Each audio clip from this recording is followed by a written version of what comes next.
बाकी दिनों की तरह आम नहीं थी। इस दिन सुबह तो हुई थी, लेकिन लोगों की आवाज गुम हो चुकी थी। लोग अंधेरी कोठरी में बंद थे। 25 जून की वो रात बहुत लंबी हो गई थी। 26 जून की सुबह के 3 बज रहे थे। प्रधानमंत्री इंदिरा गांधी, वेस्ट बंगाल के सीएम सिद्धार्थ शंकर रे और कांग्रेस अध्यक्ष देवकांत वर्मा ये फैसला कर रहे थे कि लोगों को आपातकाल का मतलब कैसे समझाना है, क्योंकि इससे 3 घंटे पहले ही देश में इंटरनल इमरजेंसी लगा दी गई थी। एड्रेस ऑफ नेशन यानी राष्ट्र के नाम संदेश की तैयारी हो रही थी। और सुबह के 8 बजे हमेशा की तरह जब न्यूज सुनने के लिए लोगों ने रेडियो ऑन किया तो न्यूज एंकर की जगह पीएम इंदिरा गांधी की आवाज सुनाई दी। इंदिरा गांधी ने राष्ट्र के नाम संदेश सुनाया, पहले हिंदी में फिर इंग्लिश में। संदेश में इंदिरा ने कहा कि भाइयों बहनों, राष्ट्रपति जी ने आपातकाल की घोषणा की है, लेकिन इससे आम लोगों को डरने की जरूरत नहीं है। Brothers, sisters, the president has declared a state of emergency, but common people need not be afraid of this. पूरा देश यह सुनकर हैरान रह गया था। बीते 8 घंटों में आजाद हिंदुस्तान में बहुत कुछ बदल गया था, लेकिन इमरजेंसी लगाने के पीछे आखिर वजह क्या थी? आइए समझते हैं। What were the reasons for the emergency? सबसे पहले बात करते हैं कुछ पॉलिटिकल रीजंस की। Conflict with the judiciary. Indira Gandhi साल 1971 का इलेक्शन गरीबी हटाओ के नारे के साथ लड़ती हैं और रायबरेली विधानसभा सीट से उन्हें जीत मिलती है। इस इलेक्शन में उन्होंने ऑपोजिशन के लीडर राजनारायण को बहुत ही बड़ी संख्या से हराया था। इसी साल दिसंबर में इंडो पाक वॉर में इंडिया को बड़ी जीत हासिल हुई। जीत का सेहरा पीएम इंदिरा गांधी के सर बांधा गया। इससे इंदिरा गांधी की लोकप्रियता और बढ़ गई। 1972 में मध्य प्रदेश, महाराष्ट्र, राजस्थान और कर्नाटक में विधानसभा चुनाव होने थे। इंदिरा गांधी ने बिहार, पंजाब और हरियाणा की विधानसभा को समय से पहले भंग कर दिया और इन राज्यों में भी चुनाव कराने का ऐलान कर दिया। इन सभी राज्यों में इंदिरा की कांग्रेस को जीत मिली। साल 1972 में तमिलनाडु को छोड़कर पूरे भारत पर इंदिरा की कांग्रेस का ही रूल था और इसके साथ शुरू हुआ इंदिरा का राज। इंदिरा सब कुछ धीरे धीरे चेंज कर रही थी। इंदिरा इस वक्त काफी ज्यादा पॉपुलर हो गई थी। अपनी पॉपुलैरिटी को भुनाते हुए उन्होंने 2 बड़े फैसले लिए। एक था प्रिवी पर्स का खात्मा और दूसरा बैंक्स का नेशनलाइजेशन। हालांकि उनके इन फैसलों से एक बड़ा वर्ग असहमत था। इन फैसलों को सुप्रीम कोर्ट में चैलेंज किया गया और सुप्रीम कोर्ट ने अपनी सुनवाई में पीएम इंदिरा गांधी के इन दोनों ही फैसलों को खारिज कर दिया। पीएम इंदिरा सुप्रीम कोर्ट के इस जजमेंट से बिल्कुल खुश नहीं थी। इसके बाद उन्होंने इस जुडिशियल ऑब्स्टिकल को हटाने के लिए कॉन्स्टिट्यूशनल अमेंडमेंट का रास्ता अपनाया। वो कॉन्स्टिट्यूशन में 24th और 25th अमेंडमेंट लेकर आई। 5 नवंबर 1971 को 24th अमेंडमेंट लाया गया, जिसमें कहा गया कि संसद कॉन्स्टिट्यूशन के किसी भी पार्ट में चेंजेस ला सकती है और 1972 के अप्रैल में 25th अमेंडमेंट लाया गया। इसके तहत प्रॉपर्टी के फंडामेंटल राइट्स को कर्टेल किया गया और कहा गया कि पब्लिक यूज के लिए अगर प्राइवेट प्रॉपर्टी को जब्त किया जाता है तो कॉम्पेंसेशन का अमाउंट सरकार ही तय करेगी। उसमें कोर्ट्स किसी भी तरह का इंटरफेरेंस नहीं कर सकती। इन अमेंडमेंट्स को भी सुप्रीम कोर्ट में चैलेंज किया गया और लैंडमार्क केस केशवानंद भारती में कोर्ट ने अपना जजमेंट सुनाया। इसके बाद कोर्ट की पावर्स वापस से रिस्टोर हो चुकी थी और कहीं न कहीं इंदिरा गांधी का जुडिशरी से टसल बढ़ता जा रहा था। Movement in Gujarat and Bihar. इसके अलावा दोस्तों, इंदिरा जिन वादों की वजह से पीएम बनी थी, उन्हें वो कहीं न कहीं पूरा नहीं कर पा रही थी। देश में गरीबी बढ़ती जा रही थी, करप्शन, महंगाई, जमाखोरी अपने चरम पर थे। कई राज्यों में सूखा पड़ गया था, उनमें से ही एक राज्य गुजरात था। ऐसे हालातों में लोगों में सरकार के खिलाफ गुस्सा बढ़ता जा रहा था और यह गुस्सा फूटा 20 नवंबर 1973 को, जब एलडी इंजीनियरिंग कॉलेज अहमदाबाद के स्टूडेंट्स ने प्रोटेस्ट शुरू कर दिया। स्टूडेंट्स ने बढ़े हुए खाने के रेट्स के खिलाफ विरोध प्रदर्शन करना शुरू किया। उधर बिहार में नारा गूंजा, गुजरात की जीत हमारी है, अब बिहार की बारी है। 18 मार्च 1974 को बिहार में स्टूडेंट्स ने प्रोटेस्ट किया और बिहार विधानसभा का घेराव किया, जिसमें पुलिस एक्शन में 3 स्टूडेंट्स मारे गए। जब इसकी खबर जनता में पहुंची तो लोगों का गुस्सा फूट पड़ा और नतीजतन 23 मार्च 1974 को बिहार बंद का ऐलान किया गया। सरकार ने प्रोटेस्ट को काबू करने के लिए बहुत से स्टूडेंट्स को अरेस्ट कर लिया, जिसके बाद स्टूडेंट यूनियन ने जयप्रकाश नारायण को बुलावा भेजा। जेपी एक फ्रीडम फाइटर थे और राजनीति से दूर रहकर समाज सेवा कर रहे थे, लेकिन जेपी दूर से खड़े हुए सब होता हुआ देख रहे थे। जेपी ने स्टूडेंट यूनियन का इनविटेशन एक्सेप्ट किया और देश भर में आंदोलन की घोषणा कर दी। उसी दौरान समाजवादी नेता जॉर्ज फर्नांडिस ने रेलवे हड़ताल की घोषणा कर दी। मई 1974 से शुरू हुआ यह आंदोलन 3 महीनों तक चला। इसे लगभग 1 लाख रेलवे कर्मचारियों ने सपोर्ट किया। इस तरह बिहार और गुजरात से चला यह आंदोलन धीरे धीरे पूरे देश में फैल रहा था। उस वक्त देश की राजनीति 2 लोगों के इर्द गिर्द घूम रही थी। एक तरफ पीएम इंदिरा थी तो दूसरी तरफ जयप्रकाश नारायण। इसी बीच कुछ ऐसा हुआ जिसने आग में घी डालने का काम किया, और वो था इलाहाबाद हाई कोर्ट का एक ऑर्डर। आइए जानते हैं ये क्या ऑर्डर था। Allahabad high court order. देश में सरकारें आम लोगों से लगातार दूर होती चली जा रही थीं। साल 1974 में ही सुप्रीम कोर्ट में एक पिटीशन लगाई गई, रिप्रेजेंटेशन ऑफ पीपल्स एक्ट 1951 में हुए अमेंडमेंट के खिलाफ। पिटिशनर राजनारायण, ये वही नाम था जिसने लगभग 3.5 साल पहले यानी 24 अप्रैल 1971 को इलाहाबाद हाईकोर्ट में एक और पिटीशन दायर की थी, और वो थी पीएम इंदिरा गांधी के चुनाव के खिलाफ। इसमें आरोप लगाया गया था कि पीएम इंदिरा ने इलेक्शन में अनफेयर मीन्स का यूज किया है और इसलिए उनके इलेक्शन को रद्द कर दिया जाना चाहिए। आजाद भारत में यह पहली बार हुआ कि कोई प्राइम मिनिस्टर पद पर रहते हुए कोर्ट में पेश हुआ हो। 22 जून 1975 को इलाहाबाद हाई कोर्ट जज जगमोहन लाल सिन्हा ने इंदिरा गांधी का इलेक्शन कैंसिल कर दिया और उनके अगले 6 साल तक चुनाव लड़ने पर रोक लगा दी। मार्च 1971 के इलेक्शन में करप्शन के आरोप में इलाहाबाद हाईकोर्ट के इस फैसले ने भारत की राजनीति में गर्माहट पैदा कर दी। इसके बाद मामला सुप्रीम कोर्ट गया। 24 जून 1975 यानी इमरजेंसी से एक दिन पहले सुप्रीम कोर्ट के जज जस्टिस अय्यर ने अपना फैसला सुनाया। सुप्रीम कोर्ट ने इलाहाबाद हाईकोर्ट के इलेक्शन कैंसिल करने के फैसले को सही बताया, लेकिन इंदिरा को प्राइम मिनिस्टर बने रहने की छूट दी। वो लोकसभा में तो जा सकती थीं, लेकिन वहां वोट नहीं कर सकती थीं, और ये इमरजेंसी के जस्ट 2 दिन पहले हुआ था। उधर जेपी आंदोलन धीरे धीरे पूरे देश में तेज हो गया था। कोर्ट की जजमेंट के बाद इसके और ज्यादा उग्र होने के आसार साफ नजर आ रहे थे। इस आंदोलन को सफल बनाने के लिए ऑपोजिशन ने अपनी पूरी ताकत झोंक दी थी। 25 जून को जेपी ने दिल्ली के रामलीला मैदान से ऐलान कर दिया कि अगर इंदिरा अपना पद नहीं छोड़ती हैं तो पूरे देश में आंदोलन किया जाएगा। इस दौरान इस रैली में पूरा विपक्ष शामिल हुआ था। रामलीला मैदान में 5 लाख लोगों का हुजूम जेपी का भाषण सुनने के लिए आया था। चारों ओर चेहरे ही चेहरे थे, भीड़ ही भीड़ थी। जेपी ने यहीं से नारा दिया, सिंहासन खाली करो, देखो जनता आती है। इंदिरा को डर था कि जयप्रकाश के आह्वान पर सेना तख्ता पलट न कर दे, जिसके बाद इंदिरा गांधी ने इंटरनल डिस्टर्बेंस को देखते हुए अपने कंसल्टेंट से सलाह ली और देश में 25 जून की आधी रात को नेशनल इमरजेंसी लगा दी। लेकिन इन सबसे अलग इंदिरा गांधी ने इसके पीछे कुछ और ही वजह बताई। आइए देखते हैं वो क्या थी। Indira Gandhi mentioned 3 reasons for the emergency in 1975।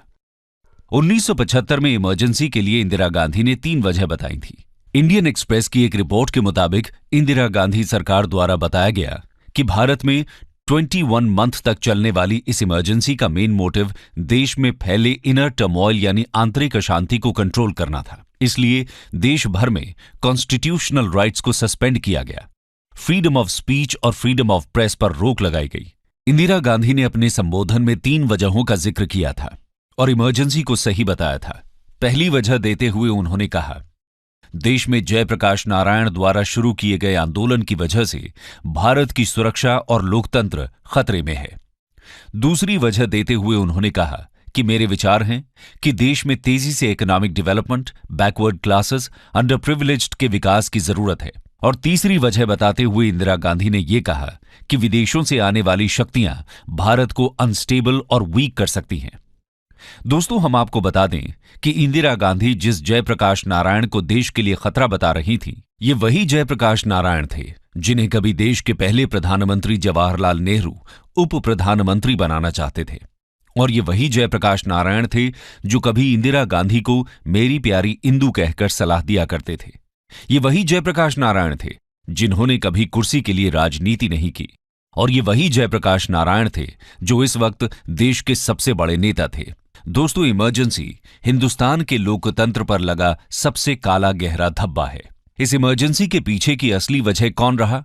Indira Gandhi, Jayaprakash Narayan या कोई और ही? पूरी कहानी सुनने के बाद आप ये अच्छी तरह समझ सकते हैं। अब हम बात करेंगे इंदिरा गांधी ने कॉन्स्टिट्यूशन के कौन से आर्टिकल का यूज करके देश में नेशनल इमरजेंसी लगाई थी।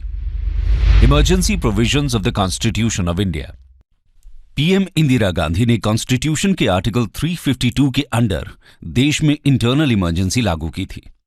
दोस्तों, इमरजेंसी हमारे इंडियन कॉन्स्टिट्यूशन में वो प्रोविजन है जिसका इस्तेमाल सरकार तब कर सकती है जब देश किसी इंटरनल, एक्सटर्नल या फाइनेंशियल खतरे का सामना कर रहा हो।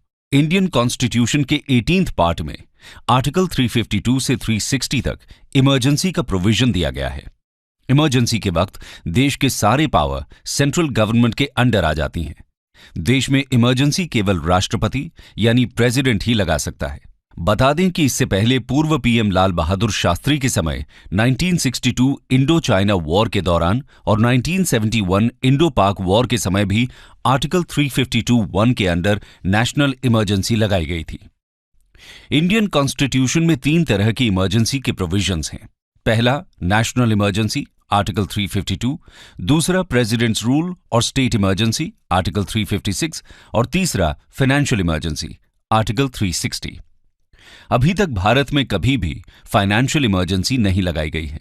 लेकिन इमरजेंसी के इन प्रोविजंस की जरूरत क्या है? तो बता दें कि इंडिया जब आजाद हुआ तो उस वक्त संविधान को बनाने वालों ने इमरजेंसी जैसी सिचुएशन को इमेजिन करते हुए इस तरह का प्रावधान बनाया था जिससे संकट के ऐसे किसी वक्त में देश की एकता, अखंडता और सुरक्षा कभी खतरे में न पड़े। इसके तहत सेंट्रल गवर्नमेंट बिना किसी रोकटोक के सीरियस डिस्कशंस ले सकती है और किसी भी परिस्थिति से देश को उबार सकती है। इंदिरा गांधी ने इसी आर्टिकल का फायदा उठाते हुए देश में इमरजेंसी लगा दी थी।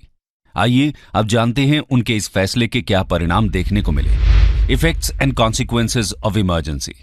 25 जून की रात को पीएम इंदिरा गांधी ने उस वक्त के प्रेसिडेंट फखरुद्दीन अली अहमद से इमरजेंसी लगाने की बात कही। प्रेसिडेंट ने तुरंत ही लेटर पर साइन कर दिए।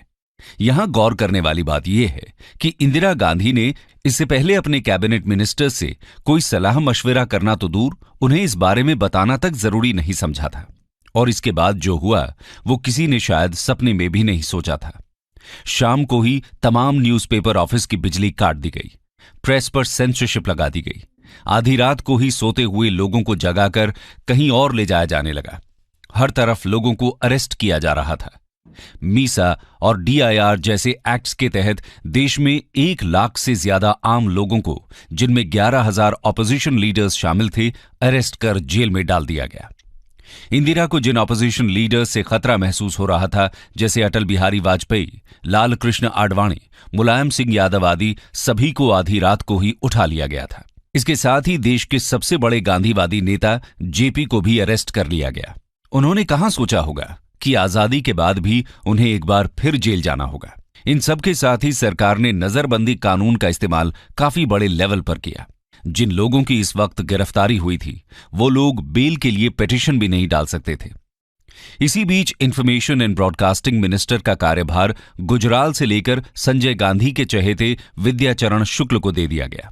शुक्ला ने सेंसरशिप की बागडोर अपने हाथों में ले ली, जिसके बाद प्रेस सेंसरशिप का भयानक दौर शुरू हुआ। अखबार छापने से पहले उसकी हर चीज पर नजर रखी जाने लगी। अगर कुछ अखबारों को छोड़ दें तो पूरी की पूरी मीडिया इंदिरा गांधी के आगे झुकती नजर आ रही थी। इस पर लाल कृष्ण आडवाणी ने कहा था कि मीडिया को झुकने को कहा था और वो रेंगने लगी।